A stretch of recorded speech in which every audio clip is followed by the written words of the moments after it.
Hello students, मैं start कर रही हूँ आज चाइल्ड डेवलपमेंट सब्जेक्ट से, बाल विकास से, जो कि बीटीसी फर्स्ट सेमेस्टर में आता है। ये पेपर बाल विकास बीएलएड में भी साइकोलॉजी का सब्जेक्ट है और बीएड में भी है बाल विकास का सब्जेक्ट। तो बीएलएड, बीटीसी और बीएड के लिए इम्पॉर्टेंट है ये जो बाल विकास है, और ये टेट और सुपर टेट में भी आता है। तो ये क्वेश्चंस जो मैं आपको दे रही हूँ, तो आप सोचेंगे ये किसको पढ़ने चाहिए। तो बीटीसी वाले स्टूडेंट्स भी पढ़ सकते हैं फर्स्ट सेमेस्टर के, उनके लिए तो मेन ही है ये। मैंने सारे अध्याय उनके कवर किए हैं उनके फर्स्ट सेमेस्टर की बुक के।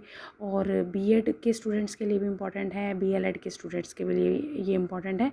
और टेट सुपर टेट में तो ये क्वेश्चंस आपको मिलेंगे ही। और आपका जो भी एग्ज़ाम पेपर है, बीटीसी है, बीएड है, बीएलएड है या टेट सुपर टेट का एग्ज़ाम पेपर है, तो उसका 70 to 80% बाल विकास इन क्वेश्चंस में से ज़रूर कवर हो जाएगा उनका एग्ज़ाम पेपर। तो ध्यान देंगे इन सभी क्वेश्चंस पे। पहला जो अध्याय जो टोटल हैं वो 6 हैं। तो पहले अध्याय की बात कर रहे हैं और पहले अध्याय में ये 9 क्वेश्चंस हैं। ये 9 क्वेश्चंस आपको करने होंगे, तो इन्हें मैं रिकमेंड करूँगी और इनसे रिलेटेड आपसे डिस्कस भी करूँगी। ये क्वेश्चंस के आंसर आपको मिलेंगे कहाँ पे, तो उस बुक के बारे में भी मैं आपको डिटेल से बताऊँगी। वो बुक भी आपको रिकमेंड करूँगी। तो वीडियो को जो है ध्यान से देखिए और इन क्वेश्चंस को प्रिपेयर कीजिए, तैयार कीजिए। आप गूगल से भी सर्च कर सकते हैं इन क्वेश्चंस के आंसर, उसमें भी मिलता है, डिटेल में मिलेगा। आप अच्छे से पढ़ेंगे तो ये सारे क्वेश्चन आपको बहुत अच्छे से कवर करने पड़ेंगे, तभी आपका चाइल्ड डेवलपमेंट पूरा कवर हो जाएगा। चाहे वो बीटीसी फर्स्ट सेमेस्टर के स्टूडेंट्स हों, बीएड के हों, बीएलएड के हों या टेट सुपर टेट की प्रिपरेशन करने वाले स्टूडेंट्स हों, उनके लिए ये क्वेश्चंस वेरी इंपॉर्टेंट है। तो चलिए स्टार्ट करते हैं अपने फर्स्ट क्वेश्चन से।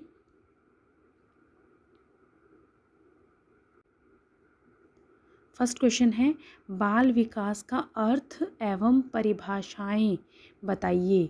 तो फर्स्ट क्वेश्चन, बाल विकास का अर्थ एवं परिभाषाएं बताइए।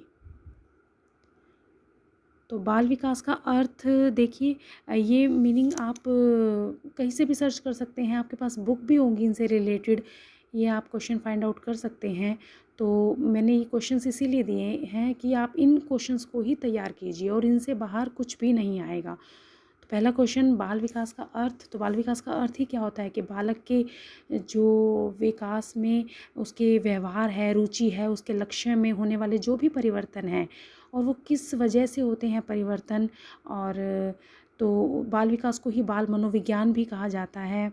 और बालक के विकास के अंतर्गत उसके जन्म से लेकर और वृद्धावस्था तक बालकों के शारीरिक, मानसिक, सामाजिक, संवेगात्मक, क्रियात्मक, भाषा विकास का अध्ययन किया जाता है, मनोवैज्ञानिक तरीके से किया जाता है। उसे ही हम बालक का विकास कहते हैं, यानी बाल विकास कहते हैं। और मैंने इसकी परिभाषाएं भी कही हैं आपको कि परिभाषाएं लिखी क्यों, क्योंकि इसकी परिभाषाएं इंपॉर्टेंट हैं। वो वेरी शॉर्ट में आपसे पूछी जाती हैं कि ये परिभाषा किसने दी थी।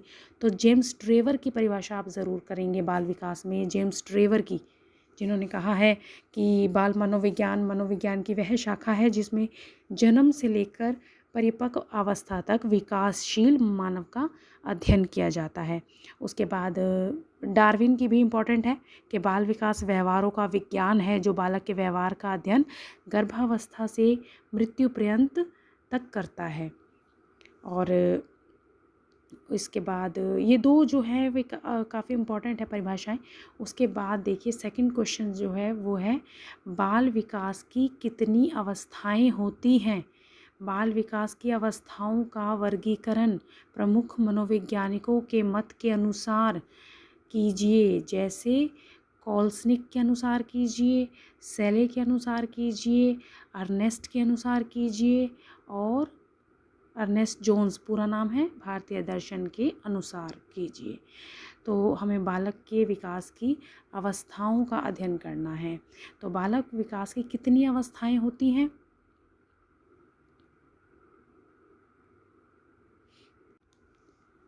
तो सेकंड क्वेश्चन, बालक विकास की कितनी अवस्थाएं होती हैं?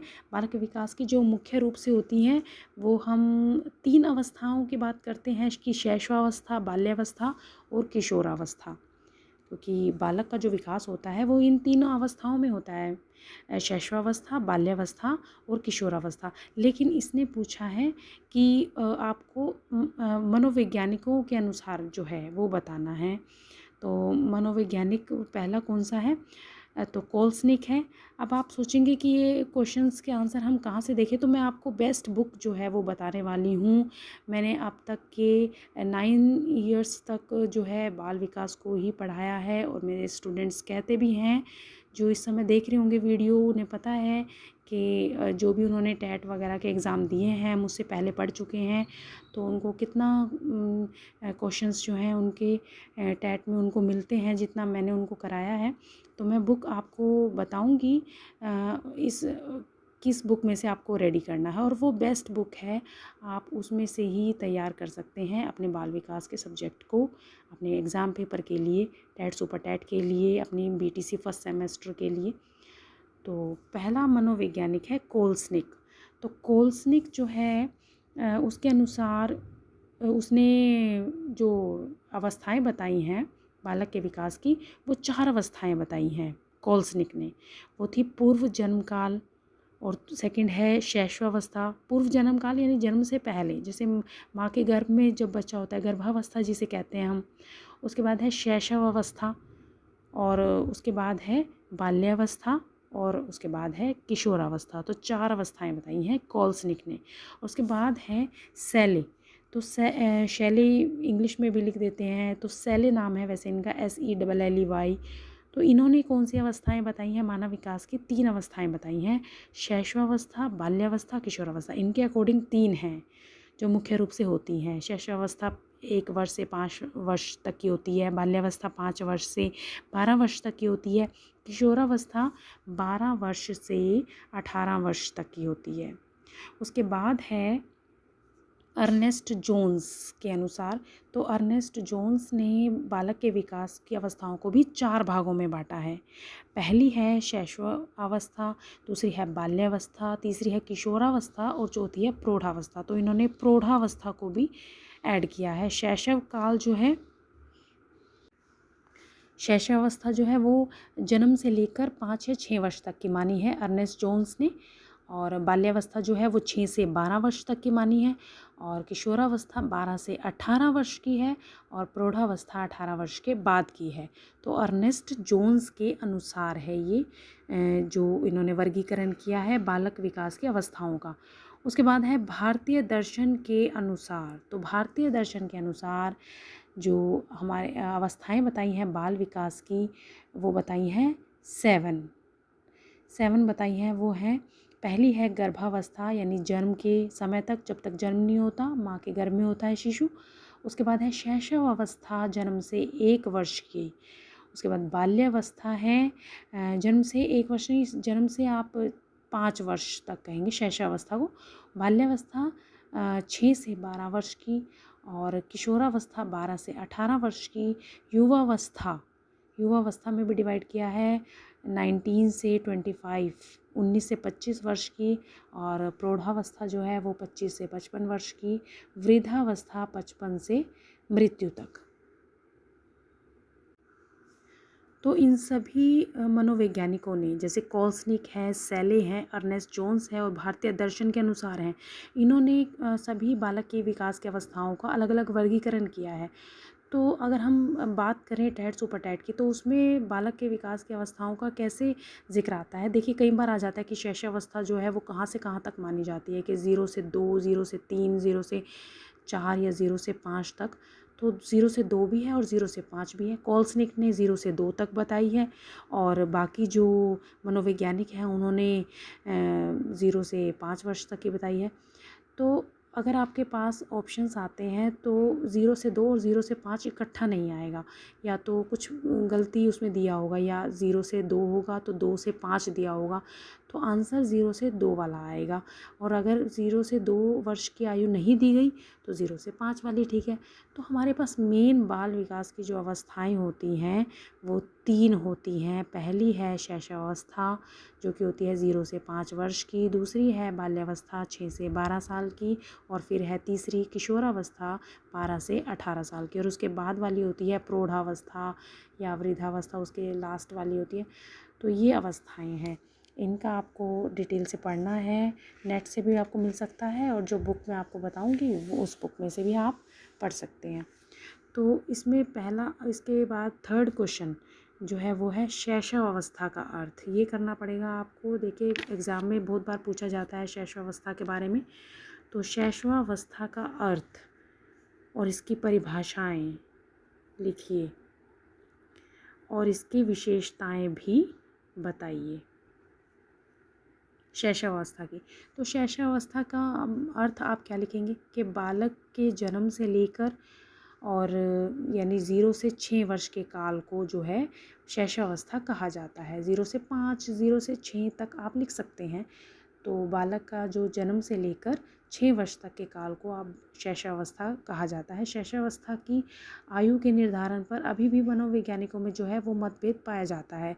फिर भी जो जीवन के पहले ये 5-6 वर्ष जो होते हैं उनको शामिल किया गया है शैशवावस्था में। तो इसको इंग्लिश में इन्फेंसी बोलते हैं शैशवावस्था को। और बालक के विकास की दृष्टि से ये अवधि जो है बहुत महत्वपूर्ण है। इसमें काफ़ी कुछ बच्चे को सिखाया जाता है और वो तुरंत सीख भी जाता है। ये ऐसी अवस्था होती है शैशवावस्था की। और शैशवावस्था से रिलेटेड एक बहुत ज़रूरी बात है, कई बार क्वेश्चन टैट में पूछा जाता है कि शैशवावस्था सीखने का आदर्श काल है। ये किसने कहा? तो शैशवावस्था सीखने का आदर्श काल है, ये वैलेंटाइन ने कहा। इम्पॉर्टेंट क्वेश्चन है, शैशवावस्था सीखने का आदर्श काल है, ये किसने कहा? वैलेंटाइन ने कहा। तो ये एक परिभाषा भी है, देखिए शैशवावस्था से संबंधित, और वैलेंटाइन की परिभाषा ही है ये, शैशवावस्था सीखने का आदर्श काल है। और एक और इम्पॉर्टेंट है, इसमें काफ़ी इम्पॉर्टेंट है, सिगमंड फ्राइड की जो है वो इम्पॉर्टेंट है। उन्होंने कहा है, 2 बार कहा है उन्होंने कि जो बालक के भावी जीवन की नींव होती है वो शैशवावस्था ही होती है, और मनुष्य जो कुछ भी बनता है वो शुरू के 4-5 वर्षों में ही बन जाता है। ये भी फ्राइड ने कहा है। ये इम्पॉर्टेंट है परिभाषा जो है। तो उसके बाद शैशवावस्था की विशेषताओं की बात हम करते हैं। तो शैशवावस्था की विशेषताओं में सबसे पहली बात यही आती है कि तीव्र जो है इसमें सभी प्रकार के ये जो विकास होते हैं शरीर से संबंधित जो भी विकास होते हैं वो शैशवावस्था में तीव्र गति से होते हैं। तो तीव्र शारीरिक विकास होता है इसमें। जल्दी से बच्चा 3 सालों में ही बालक की भार में, लंबाई में वृद्धि हो जाती है बहुत जल्दी। जैसे कि मान लीजिए 2.5 साल का बच्चा है और आप उसको 2 महीने बाद ही देखते हैं तो उसमें काफ़ी परिवर्तन आता है। और ऐसा अगर आप 6-7-8 साल के बच्चे में देखेंगे तो इतना जल्दी 2 महीने में नहीं आएगा जितना शैशवावस्था में आ जाता है। तो इसीलिए कहा है कि शैशवावस्था में तीव्र शारीरिक विकास होता है, तीव्र मानसिक विकास भी होता है, कल्पनाशीलता भी उसमें होती है, और सीखने की प्रक्रिया में तीव्रता भी आती है, जिज्ञासा होती है उस समय पे, दोहराने की प्रवृत्ति सबसे ज़्यादा होती है।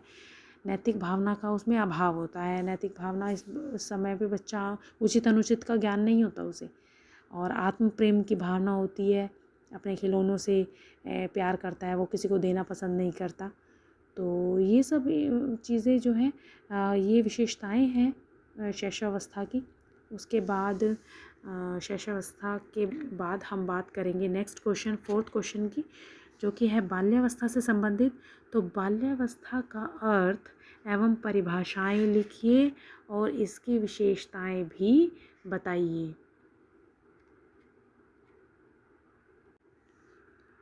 तो 4th क्वेश्चन बाल्यावस्था से संबंधित है। तो बाल्यावस्था से क्या अभिप्राय है? इसमें भी शैशवावस्था की तरह एक इम्पॉर्टेंट बात है। जैसे शैशवावस्था को सीखने का आदर्श काल वैलेंटाइन ने कहा, तो बाल्यावस्था को अनोखा काल, जीवन का अनोखा काल, इस अवस्था को अनोखा काल किसने बताया है? कोल एवं ब्रूस ने बताया है। ये भी वेरी इंपॉर्टेंट क्वेश्चन है, टैट सुपर टैट में कई बार पूछा जाता है। तो बाल्यावस्था के बारे में क्या लिखेंगे आप, कि बाल्यावस्था का क्या अर्थ है? तो बाल्यावस्था का अर्थ है कि शैशवावस्था और किशोरावस्था के मध्य की जो अवस्था होती है वो बाल्यावस्था होती है। ये अवस्था जो है वो शैशवावस्था के पूर्ण होने के बाद शुरू हो जाती है। कॉल और ब्रूस ने इसे जीवन की इस अवस्था को अनोखा काल बताया है और बाल्यावस्था को समझना सबसे कठिन कार्य भी है। इस अवस्था में बालक के व्यक्तित्व निर्माण में महत्वपूर्ण भूमिका अदा करती है। ये जो अवस्था है वो बालक के व्यक्तित्व के निर्माण में, उसकी पर्सनैलिटी के निर्माण में एक महत्वपूर्ण भूमिका अदा करती है ये। तो इसे निर्माणकारी काल भी कहा जाता है बाल्यावस्था को, और इसे मिथ्या परिपक्वता का काल भी कहा जाता है। तो ये डेफिनेशन ही है, रॉस के अकॉर्डिंग है ये। रॉस के अकॉर्डिंग बाल्यावस्था की जो परिभाषा है क्या, कि बाल्यावस्था को मिथ्या परिपक्वता का काल भी कहा जाता है। और किलपैट्रिक ने भी बाल्यावस्था को प्रतिद्वंदिता का काल माना है। तो कुप्पुस्वामी के अनुसार भी है कि बाल्यावस्था में अनेक अनोखे परिवर्तन देखे जा सकते हैं। तो बाल्यावस्था का अर्थ क्या है, ये आप इस तरीके से लिख सकते हैं। इसमें उसकी एज भी लिख सकते हैं कि 6 से 12 वर्ष की आयु जो है वो बाल्यावस्था की आयु मानी जाती है। उसके बाद इसमें बाल्यावस्था की विशेषताएं आ जाती हैं। तो इसमें जो है शैशवावस्था में तीव्र गति से होता है सभी विकास, लेकिन बाल्यावस्था में उससे थोड़ा मंद गति से होता है। शारीरिक और मानसिक विकास में थोड़ी स्थिरता आ जाती है, यथार्थवादी दृष्टिकोण हो जाता है बच्चे का, और जिज्ञासा की प्रबलता उसकी आगे भी बढ़ जाती है, और मानसिक योग्यताओं में जो है वृद्धि हो जाती है। बच्चा प्रत्यक्षीकरण करना सीख लेता है, ध्यान केंद्रित करने की शक्ति का विकास हो जाता है, सामूहिक भावना का विकास हो जाता है। अपने समूह में बच्चों के साथ जो है खेलने लगता है, उनके साथ कार्य करने लगता है, रुचि लेने लगता है, रचनात्मक कार्यों में उसकी रुचि बढ़ जाती है, संवेगों पर नियंत्रण हो जाता है, और अनुकरण की जो प्रवृत्ति है उसका भी अधिक विकास हो जाता है। तो ये विशेषताएं आप कह सकते हैं बाल्यावस्था की। उसके बाद अब बात करेंगे हम किशोरावस्था की। तो 5th क्वेश्चन है, किशोरावस्था का अर्थ एवं परिभाषाएं लिखिए और इसकी विशेषताएं भी बताइए। वेरी इंपॉर्टेंट क्वेश्चंस हैं ये। इनसे रिलेटेड वेरी शॉर्ट जो भी आपको ऑब्जेक्टिव क्वेश्चंस भी मिलते हैं, कि वेरी शॉर्ट ऑब्जेक्टिव क्वेश्चंस जो आपको गूगल पे आपको मिल जाते हैं, नेट पे आप सर्च कर सकते हैं, तो उन्हें भी आप रेडी कर सकते हैं। लेकिन ये ही क्वेश्चंस आपको तैयार करने होंगे। ये तो अध्याय 1 के 9 क्वेश्चन है, आपको बहुत सारे क्वेश्चंस जो हैं वो आगे आगे मिलेंगे। आज मैं अध्याय 1 ही आपको कराऊंगी, फिर अध्याय 2, 3, 4, 5, 6 अध्याय हैं, और उसमें काफ़ी बाल विकास जो है वो सारा कवर हो जाएगा। तो बात करते हैं 5th क्वेश्चन की, यानी किशोरावस्था की। तो किशोरावस्था जो है वो शब्द अंग्रेज़ी भाषा के एडोलसेंस शब्द का हिंदी रूपांतरण है, यानी इंग्लिश में बोलते हैं किशोरावस्था को एडोलसेंस। और इस काल की जो आयु है वो 12 से 18 वर्ष मानी गई है। इसको टीन एज भी कहते हैं। क्यों कहते हैं? क्योंकि देखिए 12 है तो उसके बाद 13, 14, 15, 16, 17, 18, 19, तो ये टीन एज भी कहलाती है। और इसमें जो है किशोरावस्था में शारीरिक परिपक्वता की अवस्था इसको माना जाता है। हड्डियों में दृढ़ता आ जाती है, भूख का अनुभव होता है। इस अवस्था में बालक में तीव्र सामाजिक, शारीरिक, मानसिक और संवेगात्मक परिवर्तन होते हैं, और इसमें भी जो विकास होता है वो तीव्र गति से होता है। उसमें थोड़ा स्थिर हो जाता है, लेकिन शैशवावस्था के अकॉर्डिंग इसमें थोड़ा कम होता है, लेकिन तीव्र होता है शारीरिक विकास। जैसे बच्चों की लंबाई जो है वो एकदम से बढ़ जाती है, तो वो किशोरावस्था में देखने को मिलती है। तो इसको लेटिन भाषा के शब्द एडोलसियर से भी ये बना है। एडोलसेंस जो शब्द है वो लेटिन भाषा के एडोलसियर से बना है, और इसका अर्थ है परिपक्वता की ओर बढ़ना, यानी आगे विकास की ओर बढ़ना। तो 12 से 18 वर्ष की जो अवस्था है वो किशोरावस्था कहलाती है। और इस उम्र में जो विकासशील बालक हैं वो अपने अंदर बहुत परिवर्तनों से हैरान और परेशान रहता है। इस अवस्था को तनाव और तूफान की अवस्था भी कहा है, और स्टेनली हॉल ने कहा है। ये परिभाषा जितने भी टेट एग्ज़ाम हुए हैं, कोई 2-3 टेट एग्ज़ाम होंगे जिनमें ये परिभाषा ना पूछी गई हो, इसलिए ये काफ़ी इम्पोर्टेंट है कि जो किशोरावस्था है वो तनाव की, संघर्ष की, तूफान की और परिवर्तनों की ये अवस्था है, और ये कहा है स्टेनले हॉल ने। तो ये बात आप याद रखेंगे और ये परिभाषा भी है एक। तो स्टैनले हॉल ने किशोरावस्था को तनाव, दबाव, संघर्ष की अवस्था कहा है। उसके बाद इससे रिलेटेड परिभाषा सबसे वेरी इंपॉर्टेंट तो यही है और किसी की हम बात कर ही नहीं सकते इसमें। बाकी औरों ने भी दी है लेकिन ये काफ़ी महत्वपूर्ण है। तो किशोरावस्था की जो विशेषताएं हैं उसकी बात करते हैं। इसमें जो शारीरिक विकास है वो भी तीव्र गति से होता है, एकदम से भार और लंबाई में वृद्धि हो जाती है, बच्चों के कंधे चौड़े हो जाते हैं, शरीर पर जो बाल वगैरह है वो उगाते हैं। बालक बालिका दोनों में ही स्वास्थ्य के प्रति चिंता जो है वो भी उनमें रहती है। उसके बाद बौद्धिक विकास है, बौद्धिक विकास भी बढ़ जाता है, तर्क वितर्क करने लग जाता है बच्चा, चिंतन समस्या का समाधान करने लग जाता है। 12 से 18 वर्ष की आयु का बच्चा, उसमें उसको गाइडेंस की, काउंसलिंग की काफ़ी ज़रूरत होती है, अपने पेरेंट्स की, अपने टीचर्स की गाइडेंस की ज़रूरत होती है। उसके बाद है समाज सेवा और देशभक्ति की भावना, इसमें आ जाती है बच्चों के अंदर, ये भी महत्वपूर्ण है देखिए विशेषता। और कल्पनाशीलता बढ़ जाती है, कल्पनाशीलता, बच्चा कविता, साहित्य, कला में रुचि लेने लग जाता है। और कुछ बच्चे जो हैं थोड़ी अलग प्रवृत्ति के होते हैं, वो निराश भी हो जाते हैं और अपराध भी कर बैठते हैं। तो अपराध प्रवृत्ति का समय भी ये माना जाता है। विद्रोह की प्रवृत्ति भी बच्चों के अंदर आ जाती है, कामुकता की भावना आ जाती है, स्थिरता समायोजन सीख जाता है बच्चा, और ईश्वर के प्रति विचार भी आते हैं। व्यवहार में भिन्नता आ जाती है काफ़ी, जैसे कि अपने घर पर अलग तरीके से बात कर रहा है, दोस्तों के साथ अलग तरीके से, स्कूल में टीचर्स के साथ अलग तरीके से वो बिहेव कर रहा है। तो ये व्यवहार में भिन्नता, ये एज जो है किशोरावस्था की बात कर रहे हैं हम। तो स्वाभिमान की भावना भी आ जाती है, व्यवसाय का चुनाव कर लेता है बच्चा इसमें। तो ये थी किशोरावस्था की विशेषताएं। उसके बाद नेक्स्ट क्वेश्चन है 6th क्वेश्चन, बाल विकास को प्रभावित करने वाले 2 कारक कौन से हैं? तो ये सभी जानते हैं बाल विकास को प्रभावित करने वाले 2 कारक हैं वंशानुक्रम और वातावरण। वंशानुक्रम और वातावरण यानी कि हेरिडिटी एंड एनवायरनमेंट, ये दोनों जो हैं ये बाल विकास को प्रभावित करते हैं। तो इनके बारे में बात करेंगे। तो 7th क्वेश्चन है, वंशानुक्रम से आपका क्या अभिप्राय है और इसकी प्रक्रिया इम्पॉर्टेंट है, देखिए काफ़ी, इसकी प्रक्रिया समझाइए।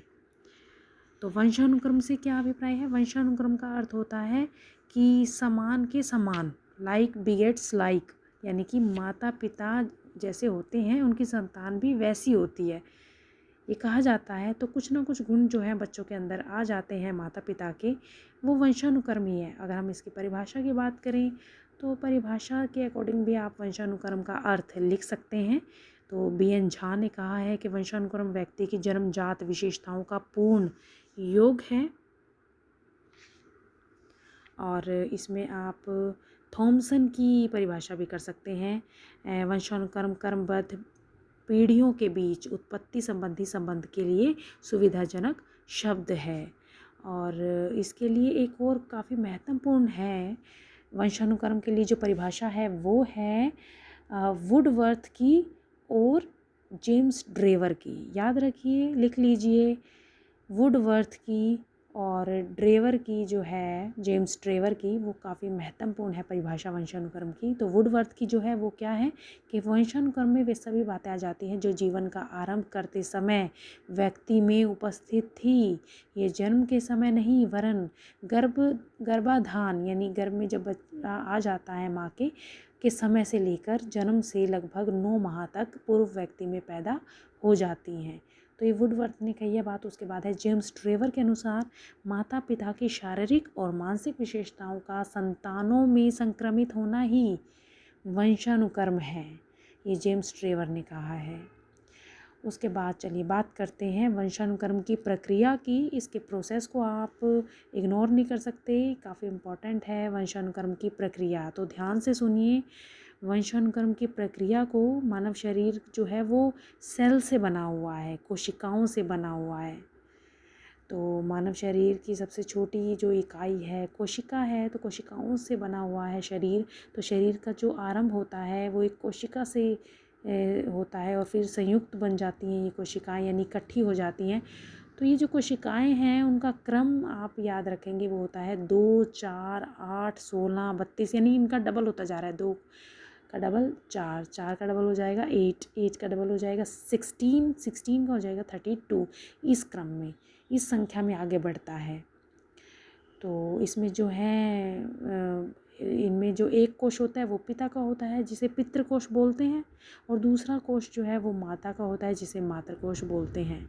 दोनों के संयोग से जो है आगे वंश में वृद्धि होती है। तो पुरुष और स्त्री में जो है वो प्रत्येक कोश में उनके 23 गुणसूत्र होते हैं, यानी 23 के जोड़े, यानी कि 23 और 23 कितने हो गए 46, 46। तो टोटल 46 गुणसूत्र होते हैं, एक पुरुष में 46 और स्त्री में भी 46, और 23 के जोड़ों में होते हैं। और इसमें से 22 जोड़े जो हैं वो तो समान होते हैं, लेकिन एक जो जोड़ा है वो अलग होता है। पुरुष में होता है XY और स्त्री में होता है XX। जब पुरुष का X और स्त्री का X जो है वो मिलता है तो उससे जो है पैदा होती है लड़की, और अगर पुरुष का Y और स्त्री का जो X है वो अगर संयोग करे तो होता है लड़का। तो ये जो गुणसूत्र हैं ये इसको प्रोसेस बोला जाता है, वंशानुक्रम की प्रक्रिया। और इसमें इसके इन्होंने 3 पार्ट भी लिए हैं कि संयुक्त कोश होता है और गुणसूत्र होते हैं और इसमें जीन्स होते हैं। तो ये 3 जो है प्रोसेस हैं, और इस प्रोसेस को आप पढ़ भी सकते हैं, नेट पे इजीली आपको मिल जाएगा गूगल पे। तो वंशानुक्रम की प्रक्रिया को आप पढ़ेंगे ध्यान से, उसमें समझ जाएंगे आप, जो मैंने कहा है उसको सुनकर और उस चीज़ को देखकर तो आप समझ जाएंगे। गूगल पे आप सर्च कर सकते हैं बाल विकास से संबंधित वंशानुक्रम की प्रक्रिया। उसके बाद बात करते हैं नेक्स्ट क्वेश्चन की। उसके बाद जो क्वेश्चन है 8th क्वेश्चन वो है वंशानुक्रम के नियमों की व्याख्या कीजिए। वेरी इंपॉर्टेंट क्वेश्चन है, लिख लीजिए चाहे साइड में, वंशानुक्रम के नियम। तो वंशानुक्रम के जो नियम है वो मुख्य रूप से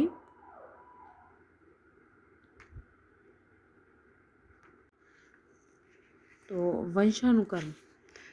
वंशानुक्रम के जो नियम हैं उनकी व्याख्या कीजिए। वेरी इंपॉर्टेंट क्वेश्चन है। वंशानुक्रम के नियम 6 नियम जो हैं वो होते हैं वंशानुक्रम के। पहला नियम होता है बीज कोशों की निरंतरता का नियम। बीज कोशों की निरंतरता का नियम, ये नियम जो है वो दिया था विजमैन ने। ये क्वेश्चन कई बार पूछे जाते हैं कि बीज कोशों की निरंतरता का नियम ये किसने दिया था, तो विजमैन ने दिया था। इंग्लिश में नाम है वीजमैन भी बोलते हैं इसको, WEISMAN। तो वीजमैन बोलते हैं या विजमैन हिंदी में लिखा होता है। बीज कोशों की निरंतरता का नियम, इस नियम के अनुसार क्या मतलब होता है कि माता पिता के जो बीज कोश के संरक्षणकर्ता होते हैं अवसर आने पर अपनी संतति को वो हस्तांतरित कर देते हैं, यानी अपने बच्चों को हस्तांतरित कर देते हैं। यह हस्तांतरण ये मतलब उसी प्रकार से होता है, ये जो ट्रांसफ़र है वो कैसे होता है, जैसे रुपया एक बैंक से निकाल कर दूसरे में जमा कर दिया जाता है। ये नियम वंशानुक्रम की प्रक्रिया को पूरी तरह से स्पष्ट करता है। तो बीज कोशों की निरंतरता का नियम ये दिया था विजमैन ने। उसके बाद सेकंड नियम है वो है समानता का नियम।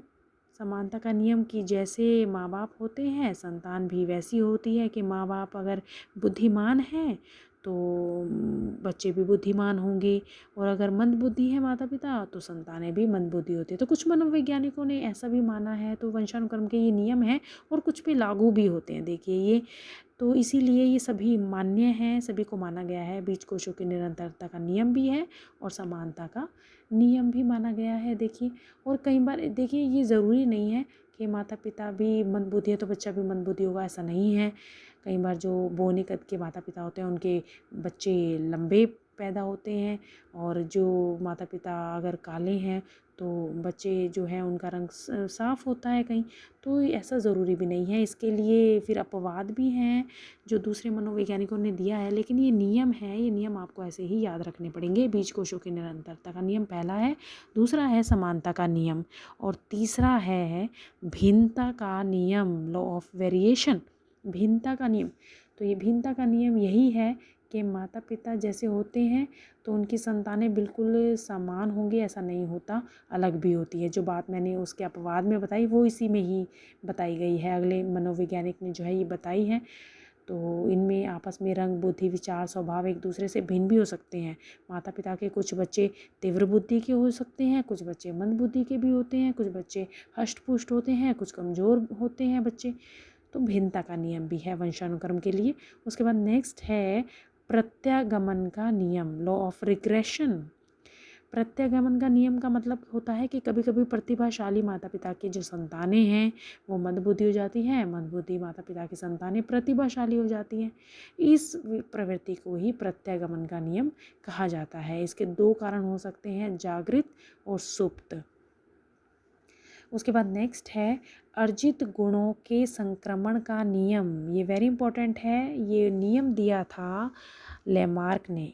लेमार्क ने इस नियम की पुष्टि की थी। उन्होंने एग्जाम्पल लिया था। देखिए यही छोटे छोटे क्वेश्चन पूछे जाते हैं टैट में कि अर्जित गुणों के संक्रमण का नियम बताइए, वंशानुक्रम के नियम का किसने दिया था, तो लेमार्क ने दिया था। बताइए उसने किसका उदाहरण प्रस्तुत किया था, तो लेमार्क ने जो है इसमें जिराफ का उदाहरण प्रस्तुत किया था। उन्होंने बताया था कि जिराफ की गर्दन छोटी थी परंतु बाद में परिस्थितिवश उसकी गर्दन लंबी होती चली गई। अब यही गुण उनके आगे वंश में भी है, आगे जो भी अगली पीढ़ी होती है उसकी लंबी गर्दन ही देखिए पाई जाती है जिराफ की।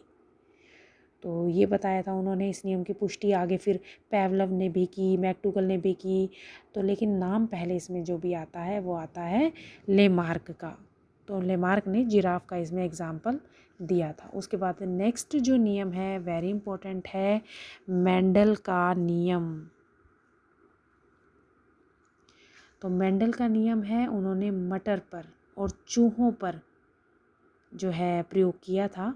तो मटर पर प्रयोग किया था और मटर का वैज्ञानिक नाम, क्वेश्चन आया था कभी पेपर में, मटर का वैज्ञानिक नाम क्या होता है, पाइसम स्टाइवम होता है। मेंडल ने मटर का पौधा प्रयोग के लिए इसीलिए चुना क्योंकि इसमें विरोधी गुण के साथ जोड़े पाए जाते हैं और कम समय में तैयार होते हैं। प्रयोग में लंबे पौधे और छोटे पौधे वाली मटरों के बराबर संख्या में बीज लेकर बोए गए। प्राप्त परिणामों को जो है वो उन्होंने चित्र के माध्यम से समझाया कि लंबे पौधे लिए, बोने पौधे लिए, तो उससे पहली पीढ़ी कैसी आई, उसके बाद दूसरी कैसी आई। तो ये उन्होंने एग्जाम्पल लिया है, मेंडल का नियम रहा है। तो पहला उन्होंने लिया मटर पर प्रयोग और दूसरा उन्होंने लिया चूहों पर प्रयोग। उन्होंने सफ़ेद और काले रंग के जो हैं वो चूहे लिए थे और उन दोनों चूहों से मिलकर फिर जो और चूहे पैदा हुए वो कुछ चूहे काले रंग के थे, कुछ सफ़ेद थे, कुछ जो है वो मिक्सअप थे कि काले सफ़ेद एक तिहाई इस तरह से थे।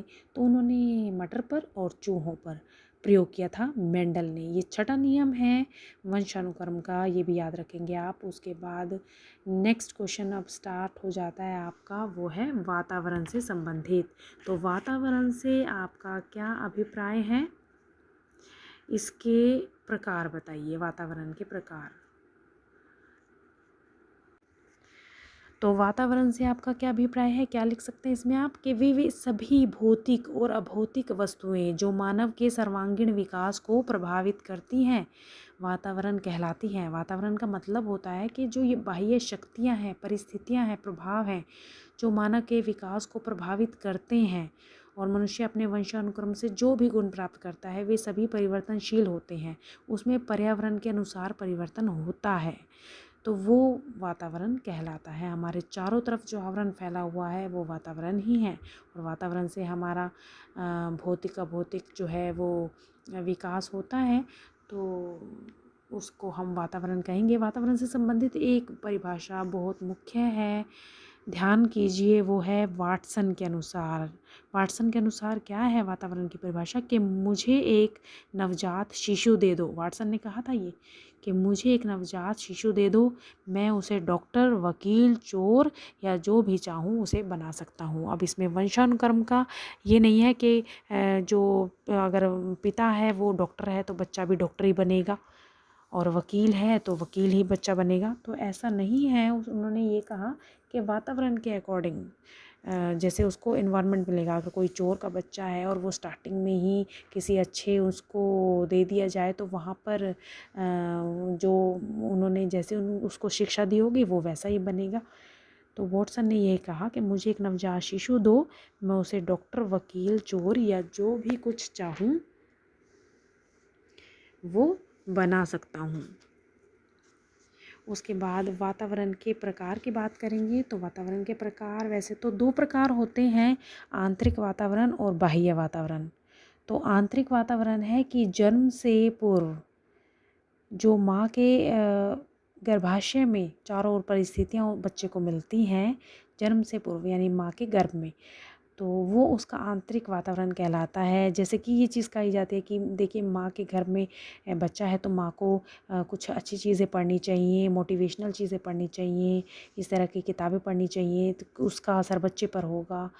तो इसीलिए इसको यही चीज़ कही है कि आंतरिक वातावरण वो बच्चे को मिलेगा और उसी के अनुसार बच्चे का विकास होगा। तो शुरू से ही हो जाता है। और अगर और चीज़ों की बात करें जैसे रक्त में कैल्शियम की पूर्ति करनी है बच्चे को, बच्चे के अंदर, तो माता जो है वो उसको ग्रहण करेगी या उस तरह का एनवायरनमेंट अपने आसपास रखेगी, धूप वगैरह का यूज़ करेगी तो कैल्शियम की पूर्ति भी होगी। तो वो आंतरिक वातावरण देखिए वो बच्चे को मिलेगा। उसके बाद बात करते हैं बाह्य वातावरण की। 2 तरह का वातावरण होता है। तो बाह्य वातावरण में क्या आ जाता है, उसमें काफ़ी सारे पॉइंट्स आ जाते हैं। उसमें भौतिक वातावरण भी आ जाता है, यानी कि आपके आसपास की जो वातावरण है वो कैसा है। जैसे कुछ लोग ज़्यादा ठंड में रहते हैं, कुछ ज़्यादा जहाँ गर्म है रेगिस्तान वगैरह उधर भी रहते हैं, और कुछ जो नॉर्मल हैं जैसे समुद्र के आसपास पहाड़ों पर ऐसे इलाकों में रहते हैं तो वहाँ का प्रभाव वैसा ही पड़ता है बच्चे पर। और जैसे कुछ जगह है वहाँ पर लोगों की हाइट छोटी होती है, तो देखिए सभी की हाइट उस तरह से ही होती है। और कुछ जगह है जहाँ पर लंबे लोग पाए जाते हैं, कुछ है जहाँ पर बिल्कुल गोरे लोग पाए जाते हैं, कुछ है जहाँ पर काले लोग पाए जाते हैं। तो वो वातावरण पर का ही प्रभाव पड़ता है। भौतिक वातावरण हो गया। उसके बाद है सामाजिक वातावरण, हमारे आसपास की जो परिस्थितियाँ हैं, रीति रिवाज है, प्रथाएं हैं, रहन सहन है, जैसा हमें देखने को सुनने को मिलेगा वैसा ही वो बच्चा उसको अमल करता चला जाता है उस पर। तो सामाजिक वातावरण है, बच्चे पर प्रभाव पड़ता है उसका। आर्थिक वातावरण है, संपत्ति उसके पास ज़्यादा है तो उसके अकॉर्डिंग बच्चा वैसा ही बनता है उसका व्यवहार, और अगर उसको कुछ कमियाँ आई हैं तो इस तरह की बनती है। तो ये था वातावरण से संबंधित क्वेश्चन। इन सभी क्वेश्चंस को आप तैयार कीजिए। ये तो अभी स्टार्टिंग के क्वेश्चंस थे, इन क्वेश्चंस के आंसर तो वो बुक मैं आपको बताऊंगी जब आपके ये अध्याय कवर हो जाएंगे। अगली वीडियो में बताऊंगी मैं आपको। अभी इन क्वेश्चंस को आप तैयार कर सकते हैं, गूगल पे भी सर्च कर सकते हैं, और नॉर्मली आपको किसी भी बुक में मिल जाएंगे। और जो बुक है वो मैं आपको रिकमेंड करूँगी जब ये क्वेश्चंस कंप्लीट हो जाएंगे। अभी ये अध्याय फर्स्ट है, फिर अध्याय सेकंड की बात करेंगे। ये सारे क्वेश्चन आपको टैट सुपर टैट में ज़रूर मिलेंगे। चलिए अब इनसे रिलेटेड कुछ वेरी शॉर्ट क्वेश्चंस जो हैं वो मैं आपसे पूछ रही हूँ, उसके आंसर आप मुझे कमेंट कीजिए, मुझे कमेंट में बताइए। और अगर जो कुछ आपको समझ में नहीं आ रहा मुझे व्हाट्सअप मैसेज कीजिए, तो बताइए मुझे क्वेश्चन के आंसर। फर्स्ट क्वेश्चन है कि शैशवावस्था को सीखने का आदर्श काल किसने कहा है, इसका आंसर बताइए। सेकंड है कि आपराधिक प्रवृत्ति है उसका सर्वाधिक विकास कौन सी अवस्था में होता है। आपराधिक प्रवृत्ति का विकास जो है वो कौन सी अवस्था में होता है। नेक्स्ट क्वेश्चन वेरी इंपॉर्टेंट है, व्यक्ति वंशानुक्रम और वातावरण का योगफल नहीं गुणनफल है। यानी अगर आप व्यक्तित्व की बात करें, व्यक्ति की बात करें, इज इक्वल टू लिखें आप कि वंशानुक्रम प्लस वातावरण, तो वो गलत होगा। वंशानुक्रम प्लस वातावरण नहीं, वंशानुक्रम मल्टीप्लाई वातावरण होता है। ये कथन किसने कहा है उसका आंसर बताइए। ऑप्शंस हैं मेंडल, फुले, वुडवर्थ या एडलर। तो इन चारों में से किसने कहा है कि व्यक्ति जो है वो वंशानुक्रम और वातावरण का योगफल नहीं गुणनफल है। तो इसका आंसर बताइए। उसके बाद नेक्स्ट है कि शैले के अनुसार मानव विकास की कितनी अवस्थाएं हैं। शैले के अनुसार 2 हैं, 3 हैं, 4 है या 5 हैं, ये बताइए। उसके बाद है विजमैन ने कौन सा नियम दिया है। विजमैन ने वंशानुक्रम से संबंधित कौन सा नियम दिया है वो। और शिशु का जो शारीरिक विकास है वो तीव्र गति से होता है। कब होता है शिशु का शारीरिक विकास तीव्र गति से? प्रथम वर्ष में, पहले साल में ही, प्रथम 2 वर्ष में, प्रथम 3 वर्ष में या प्रथम 4 वर्ष में, ये बताइए इसका आंसर। प्रथम 1 साल में ही, 2 साल में तक का बच्चा होता है, 3 साल तक का हो जाता है या 4 साल तक का हो जाता है। तो कब होता है उसका शारीरिक विकास तीव्र गति से? इनके आंसर मुझे कमेंट में दीजिए। उसके बाद सेकंड अध्याय जो है वो उसकी अगली वीडियो आपको बाद में जो है वो मिल जाएगी। तब तक के लिए इन क्वेश्चंस को तैयार कीजिए, नोट्स बनाइए, लिखिए।